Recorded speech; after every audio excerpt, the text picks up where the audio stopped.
Category channel. তো category চ্যানেলে আপনাদের সবাইকে সুস্বাগতম জানিয়ে আমি আমার আজকের এই ব্লগের এখানে শুরু করছি।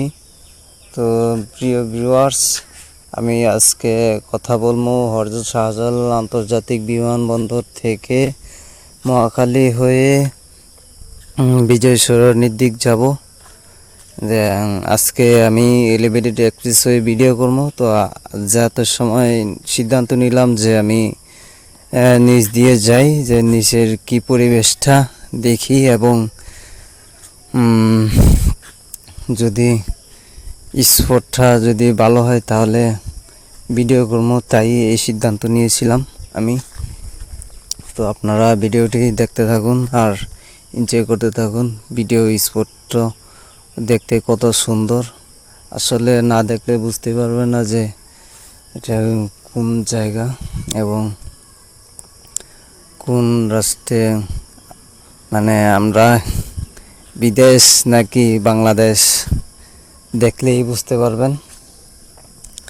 আসলে আমার কাছে মনে হচ্ছে যে মালয়েশিয়া অথবা সিঙ্গাপুর এর মতো দেখতে এরকম ধরনের একটা রাষ্ট্রের মধ্যে আমি আছি। আমার কাছে এরকমই লাগতেছে। আপনাদের কাছে কেমন লাগে অবশ্যই কমেন্ট বক্সে জানাবেন। আর ভিডিওটি ভালো লাগলে চ্যানেলটা সাবস্ক্রাইব করবেন এবং পাশে থাকা বেল বাটনটি অন করে দিবেন, যাতে করে পরবর্তী ভিডিও মানে দেখা মাত্রই সবার আগে চলে যায় আপনার কাছে। তো আমি আর কথা বাড়াবো না, এখানেই ভিডিও শুরুর কথা এখানেই শেষ করছি। আপনারা দেখতে থাকুন আর এনজয় করতে থাকুন, আর আমি ভিডিও শেষে আরও কিছু কথা বলবো।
প্রান্তে চলে এসেছি। তো আমি আর বেশি কথা দীর্ঘস্থায়ী করব না, ভিডিও শেষ প্রান্তে চলে এসেছি। তো ভিডিও শেষের দিক দিয়ে আমি আর কিছু কথা বলে ভিডিওটি শেষ করব। তো প্রিয় ভিউয়ার্স, মহাখালী ফ্লাইওভারটি দেখতে পারতেছেন যে কত সুন্দর করে মানে রং করা হয়েছে। এইসব রং দেখতেও মানে এর আগে আমি কোথাও দেখিনি, দেখতে অনেক সুন্দর লাগতেছে, তাই এই ভিডিওটা করলাম। তো সামনে আর একটা বাংলাদেশ এয়ারফোর্সের একটি বিমান দেখতে পারবো এবং তার পাশে আর একটি ঈগল পাখির মানে চিত্র আঁকানো হয়েছে। তো ভাইরা, যদি ভিডিওটি ভালো লাগে অবশ্যই চ্যানেলটা সাবস্ক্রাইব করে রাখবেন এবং পাশে থাকা বেল বাটনটি অন করে দিবেন। আর ভিডিওটি সবার কাছে শেয়ার করে দেবেন। খুদা হাফেজ।